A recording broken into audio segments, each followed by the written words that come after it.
When I first started looking at a big capacity tool chest, the biggest thing on my mind was the fear of buying something that would look impressive on the floor but end up being a headache in daily use. I've seen people spend a lot of money on a chest that promises industrial strength only to discover the drawers stick, the feet wobble, or the whole thing just doesn't fit the layout of their garage. That hesitation is real, and today I'm going to walk through what it's actually like to live with the Homak 56-inch H2Pro 8-drawer top tool chest, so you can decide if it's a sensible investment or just another piece of metal you'll regret. Link is in the description if you want to check the product details on Amazon. First off, the size of this chest is something you can't ignore. At just under 5 feet tall, it dominates a typical workshop corner, but the height also means you can keep the most frequently used tools at eye level without constantly crouching. The 8 drawers slide out on full extension tracks, and that's where the day-to-day practicality really shows. I've watched a few tradespeople set up their stations, and they all seem to gravitate toward a chest that lets them pull a drawer out completely, exposing every compartment. With the H2Pro, you can see the whole drawer at once, which eliminates that awkward reach and grab moment that often leads to dropped sockets or scratched surfaces.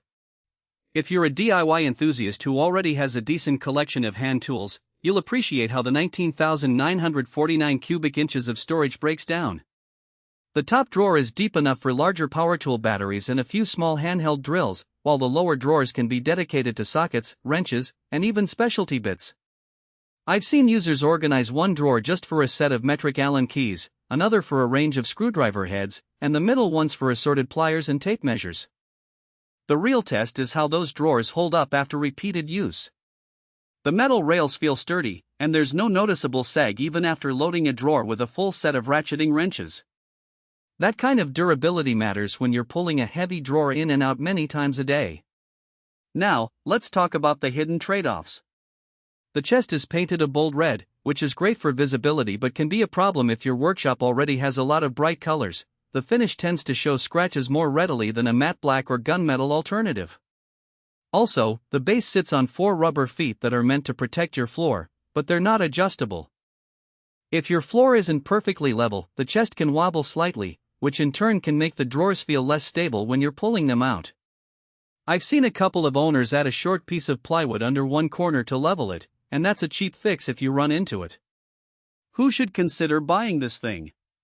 If you run a small to medium-sized workshop, or you're a serious hobbyist who already owns a decent amount of hand and power tools, the H2Pro gives you a centralized place to keep everything organized and reachable.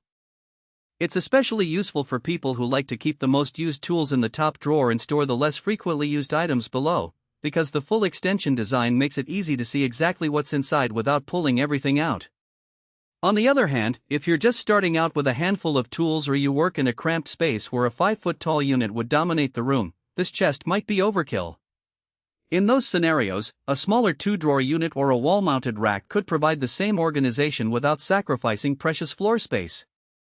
Practical strengths that stand out after a few weeks of use include the sheer amount of configurable space and the confidence that the drawers stay aligned. Because each drawer has its own set of metal runners, you can load them unevenly, say, a heavy socket set in one and a light collection of bits in another without the whole chest shifting. The lockable front panel also gives peace of mind if you have expensive specialty tools you don't want wandering around when guests are over.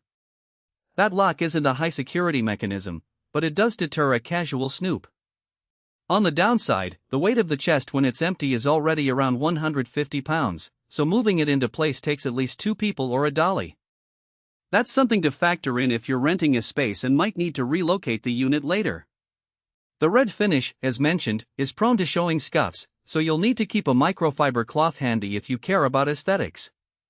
Lastly, there's no built-in lighting. Some modern chests come with LED strips under each drawer, which can be handy when you're working in a dimly lit garage. If that's a must-have for you, you'll need to add a separate light source. A quick way to gauge whether the price.